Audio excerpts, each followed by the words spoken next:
Buletin Didik 5 Mac bersama saya Khairi Hazwan Muhammad Asri. Assalamualaikum dan salam sejahtera. Sesi persekolahan penggal 1 kalender akademik sesi 2022-2023 bagi semua sekolah di seluruh negara akan bermula 21 Mac ini. Bagaimanapun masih ada murid yang perlu hadir ke sekolah secara bersemuka, penggiliran dan mengikuti proses pengajaran dan pembelajaran di rumah PDPR. Menteri Kanan Pendidikan Datuk Dr. Razi Jidin berkata, bagi sekolah rendah dengan murid melebihi 600 orang, mereka yang hadir ke sekolah tanpa penggiliran ialah murid berkeperluan khas MBK. Selain program pendidikan khas integrasi PPKI tahun 1, 2 dan 6 serta semua murid penerima rancangan makanan tambahan RMT. Murid tahun 3, 4 dan 5 pula akan hadir secara penggiliran dan ketetapan sama turut terpakai bagi sekolah swasta, sekolah ekspatriat serta sekolah antarabangsa. Bagi sekolah rendah yang jumlah muridnya di bawah 600 orang, semua murid sekolah rendah harian dan sekolah swasta perlu hadir tanpa penggiliran. Bagi sekolah menengah pula, semua pelajar tingkatan 1 hingga 6 akan menjalani sesi pembelajaran secara PDPR selama 2 minggu bermula 21 Mac ini. Mereka hanya akan hadir ke sekolah dan menjalani sesi pembelajaran secara bersemuka tanpa penggiliran bermula 4 April. Bagi Kolej Vokasional, Kolej Matrikulasi dan Institut Pendidikan Guru IPG, sesi akan berlangsung tanpa penggiliran dan mengikut takwim pengajian akademik masing-masing. Apa yang paling penting apabila sekolah dibuka semula kelak, kami di KPM amat berharap ibu bapa, murid-murid, guru-guru serta seluruh warga pendidikan dapat bersama-sama memastikan bahawa segala SOP yang telah ditetapkan dapat dipatuhi dengan baik. Sama-samalah kita pastikan supaya sesi persekolahan ini akan dapat terus berlangsung dengan selamat dan teratur dan anak-anak kita akan terus dapat datang ke sekolah secara bersemuka seperti sebelum-sebelum ini. KPM juga menggalakkan murid memakai pakaian seragam sekolah apabila sesi persekolahan baru dibuka nanti. Seperti sesi persekolahan sebelumnya, keputusan ibu bapa yang tidak menghantar anak ke sekolah tidak dianggap sebagai kesalahan disiplin. Bagi ujian saringan kendiri COVID-19 pula, 10% murid sekolah akan menjalaninya di rumah menggunakan kit ujian yang dibekalkan pihak sekolah. Sementara itu, pelajar tingkatan 1 yang mendapat tawaran ke sekolah berasrama penuh SBP perlu memilih sama ada mengikuti sesi PDPR atau hadir ke sekolah harian berdekatan kediaman untuk PDP bersemuka. Kaedah itu bagaimanapun hanyalah sementara sebelum KPM mengumumkan tarikh sesuai untuk pelajar berkenaan memasuki asrama. Ini bermakna murid-murid tingkatan 1 yang mendapat tawaran untuk ke sekolah berasrama sepenuhnya, murid-murid ini perlu berada di rumah masing-masing terlebih dahulu dengan sama ada mengikuti PDPR atau hadir ke sekolah berdekatan secara bersemuka. Kita akan umumkan kemudian tentang bilakah murid tingkatan 1 di sekolah berasrama sepenuhnya ini dapat mula masuk ke asrama. Tambahnya, sekolah swasta berasrama yang mempunyai kapasiti menguruskan keseluruhan pelajar boleh beroperasi sepenuhnya termasuk menerima pelajar baru tingkatan 1, pelajar tingkatan 2 hingga 6, pra-universiti, IBDP dan peperiksaan setara juga perlu hadir ke sekolah tanpa penggiliran serta dibenar masuk ke asrama bermula 4 April depan.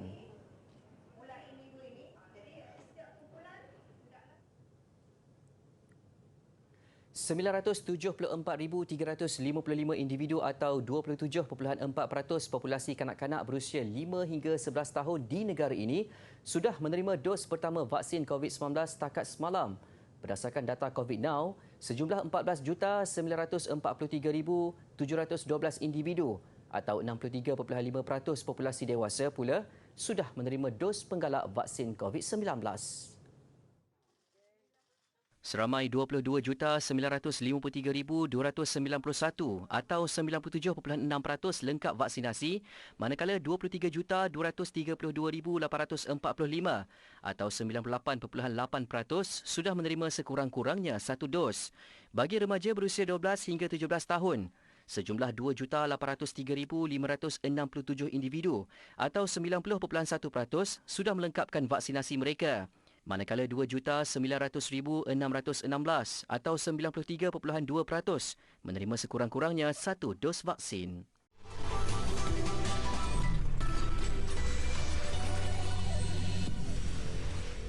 Masih di Buletin Didik, laluan perjalanan lengkap vaksin VTL baharu ke Thailand dan Kemboja akan mula beroperasi mulai 15 Mac sebagai sebahagian daripada usaha bersama ke arah pembukaan semula sempadan antarabangsa. Menteri Pengangkutan Datuk Seri Dr. Wee Ka Siong berkata, pengembara yang telah divaksin sepenuhnya akan dibenarkan melalui laluan itu tanpa perlu menjalani kuarantin semasa ketibaan. VTL baharu ini dijangka dapat membantu memulihkan semula jaringan ekonomi, terutamanya dalam sektor pelancongan yang terjejas teruk akibat pandemik COVID-19. Bagi VTL Thailand, syarikat penerbangan yang ditetapkan dari kedua-dua negara dibenar beroperasi sehingga 6 penerbangan setiap hari bagi laluan Kuala Lumpur, Bangkok. 4 penerbangan setiap hari pula dibenarkan bagi laluan KL Phuket. Bagi Kemboja, syarikat penerbangan yang ditetapkan dari kedua-dua negara dibenar beroperasi sehingga 2 penerbangan setiap hari bagi laluan KL Phnom Penh. Datuk Seri Wee berkata laluan baharu untuk kedua-dua negara boleh ditambah dari semasa ke semasa tertakluk kepada permintaan pasaran.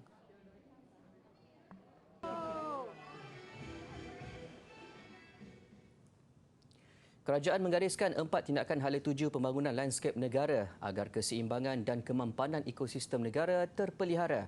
Perdana Menteri Datuk Seri Ismail Sabri Yaakob berkata tindakan itu ialah melindungi aset lanskap, mendaya upaya potensi dan nilai ekonomi industri lanskap, memperkemas sistem jaringan serta mempertingkat kualiti perkhidmatan lanskap. Dasar lanskap negara juga telah digubal dan untuk pertama kalinya, negara taman terindah diterima kerajaan sebagai satu konsep yang memandu hala tuju pembangunan lanskap Malaysia. Untuk menjadikan Malaysia negara taman terindah tentunya bukan mudah dicapai. Namun, ianya tidak mustahil untuk direalisasikan. Dalam tempoh 25 tahun ini, taman seluas 23,669.15 ekar telah dibangunkan di seluruh negara dan melalui kerjasama semua pihak, kualiti pembangunan lanskap yang indah dan damai telah bercampur. Kepentingan lanskap sebagai komponen kesejahteraan sosial rakyat juga dibuktikan dengan peningkatan penggunaan taman awam dan ruang lanskap seluruh negara seperti Taman Persekutuan Bukit Kiara. Jumlah pengunjung ke taman berkenaan juga menunjukkan peningkatan 287.10% pada 2021 berbanding tahun sebelumnya. Berdasarkan kejayaan itu, konsep Taman Persekutuan akan diperluaskan ke seluruh negara.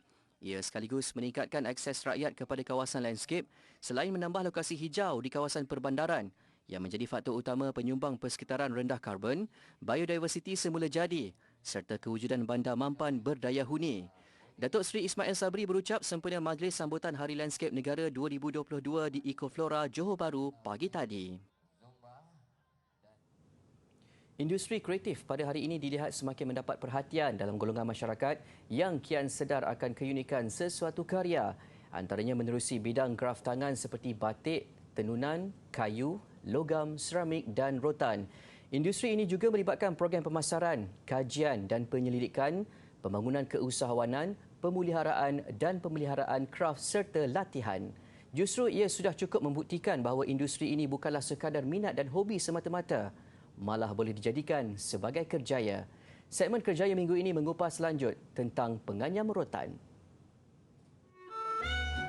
Selain mempunyai pengalaman kira-kira 36 tahun dalam bidang anyaman rotan, Ishak Kasim juga dilantik sebagai Adi Guru Kraf Anyaman Rotan oleh Kraf Tangan Malaysia pada 2011. Menurutnya, walaupun ketika itu persepsi masyarakat agak negatif apabila kaum lelaki melibatkan diri dengan kraf tangan, ia bukan penghalang untuk terus mengejar impian. Saya memang ada darah seni ya. Jadi ayah saya pun buat rumah, tukang rumah. Orang mak saya pun dia menganyam ya. Pasal daripada kecil dulu memang saya tolong ayah saya dan mak saya. Bila sebuah nyaman mesti orang cakap awak ni untuk wanita kan. Jadi kan saya tak ambil kisah benda tu, dia kata ini orang wanita ke orang buta ni kan, saya buat juga. Berkat sikap kental itu, dia berjaya memenangi tempat kedua mewakili negara di anugerah The UNESCO Craft Prize 2003 for Asia Pacific, mengalahkan kira-kira 60 negara lain. Dalam pada itu, setiap pekerjaan datang dengan tanggungjawab dan cabarannya tersendiri. Bagi penganyam rotan, ia terletak pada kreativiti dan kelainan anyaman rotan seseorang individu itu sendiri. Bila ramai, dia punya persaingan kan. Jadi kita seluruh kita banyak idea boleh keluarkan supaya sesuatu produk tu ada kelainan dan ada perbezaan dan ada pelanggan masing-masing. Tegasnya, dalam bidang apa sekalipun, ilmu yang diperolehi perlu dikongsi atau diberi semula. Ia bukan sahaja dapat meningkatkan minat dalam kalangan masyarakat terutama golongan belia, malah memastikan kelangsungan industri seni warisan negara tidak lapuk di zaman.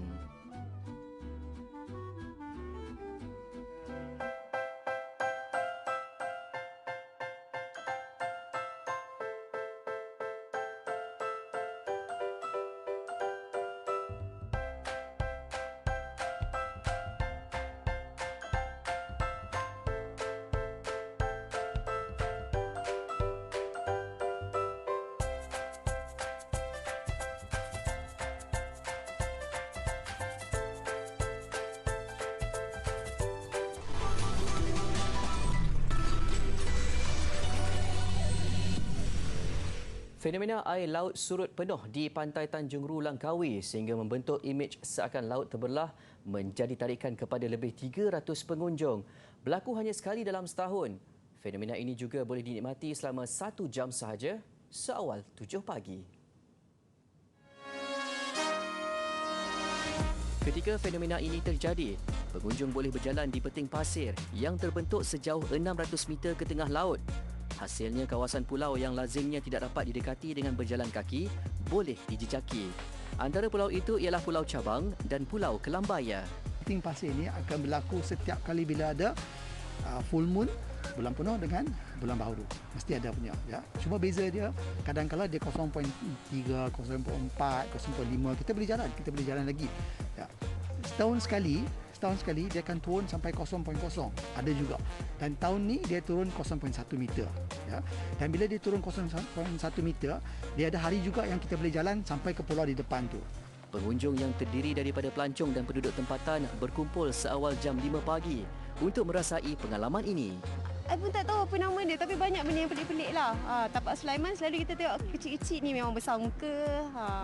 5.5, kita orang sampai sini pun 6.5 tadi. Masih gelap. Ya, kali pertama. Sebab memang dah tahu dia setiap tahun sekali kan. So kalau esok ada, insya-Allah datang lagi sekali lah sebab dia orang tak puas tadi. Saya suka datang ke sini sebab pemandangan dia, view dia cantik. Dengan apa ni? Tempat ni macam surut kan. Surut macam boleh jalan ke pulau tu setahun sekali. Tu yang siap pasang alam tu. Untuk tengok keadaan macam mana kan. Pemandangan dia dengan orang ramai. Suasana dia tenang kan. Pengurusan resort di Tanjung Ru turut mengadakan acara berjalan di atas beting pasir ini untuk menarik pengunjung. Acara turut mendapat kerjasama Angkatan Pertahanan Awam APM dan pihak polis bagi memastikan keselamatan pengunjung.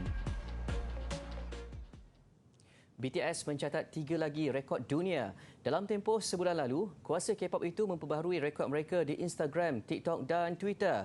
Setakat Februari 2022, bilangan pengikut BTS mencecah lebih 60 juta di Instagram. Ia juga jumlah tertinggi untuk mana-mana kumpulan muzik di platform berkenaan. Tidak cukup dengan itu, salah seorang anggotanya V memecah rekod dunia sebagai akaun yang mencecah 1 juta dan 10 juta pengikut dalam masa terpantas kurang 6 jam. Pencapaian ini berterusan ke TikTok dan Twitter, di mana akaun rasmi BTS masing-masing mempunyai lebih 45 juta dan 44 juta pengikut, malah terus bertambah dari semasa ke semasa. Angka itu yang tertinggi dicatatkan kumpulan muzik di kedua-dua platform. Kini BTS memiliki 28 Guinness World Records.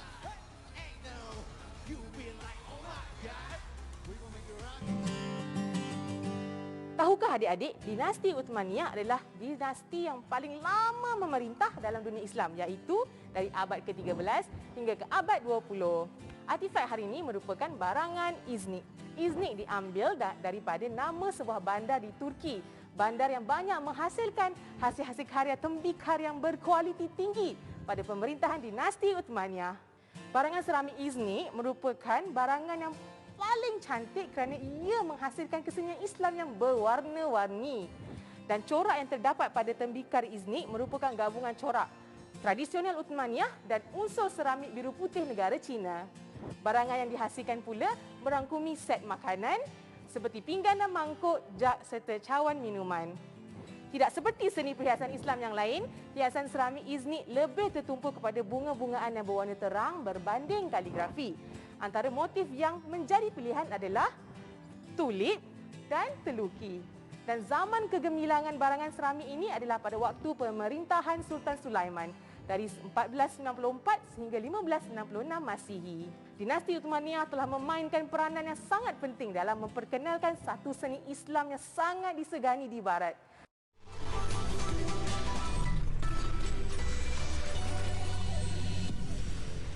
Terus kita ke laporan sukan. Saingan bola sepak Liga Super 2022 membuka tirai menyaksikan 4 perlawanan berlangsung semalam. Juara bertahan Johor Darul Takzim yang beraksi di tempat sendiri terpaksa bekerja keras sebelum menundukkan Penang FC 1-0. Sarawak United dan Sabah FC pula gagal memanfaatkan kelebihan di arena sendiri, tewas tipis kepada Kedah Darul Aman FC dan Negeri Sembilan FC. Manakala pertemuan derby Lembah Kelang, Kuala Lumpur City menentang Selangor FC terikat 3-3. Di Stadium Sultan Ibrahim Iskandar Puteri, juara Liga Super 8 kali berturut-turut JDT ditentang hebat Penang FC. Taktikal bertahan pasukan pelawat nyata menyukarkan JDT.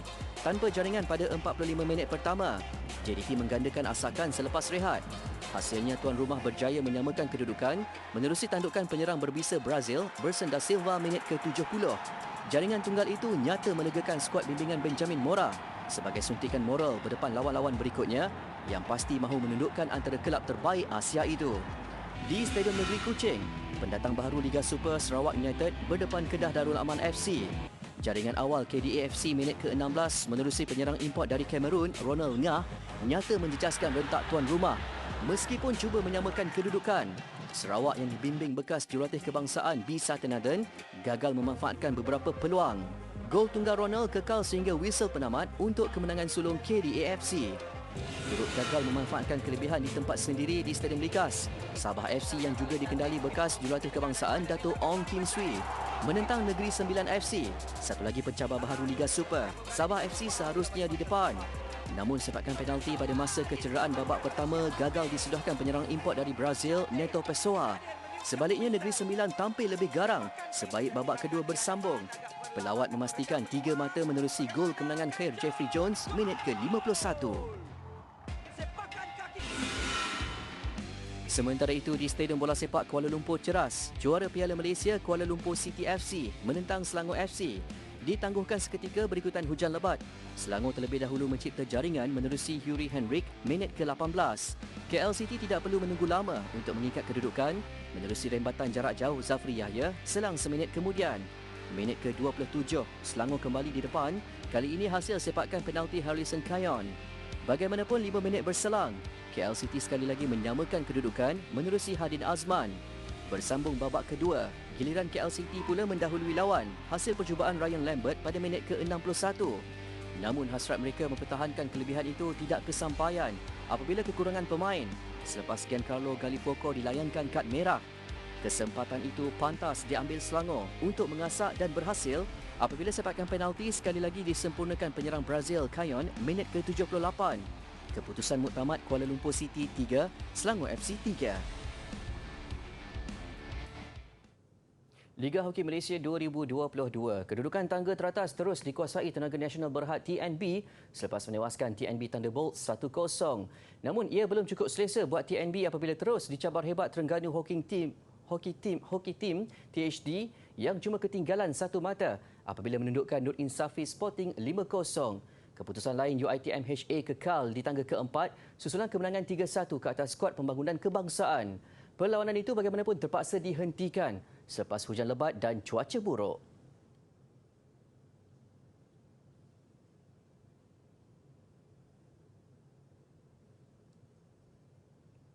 Pertemuan UiTM HA menentang pasukan pembangunan kebangsaan berlangsung di Stadium Hoki Nasional Bukit Jalil.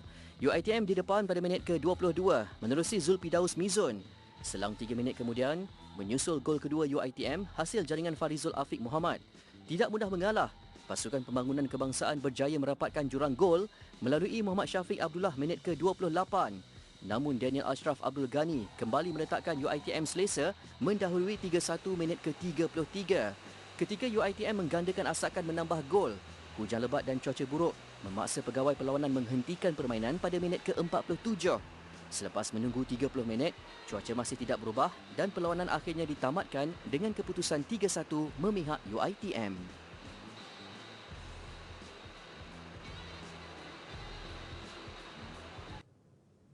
Gelagat pengunjung bergambar dan berhibur di sebuah muzium yang baru dibuka di Guatemala mengakhiri Buletin Didik. Saya Khairi Hazam Muhammad Asri. Salam hormat dan Assalamualaikum.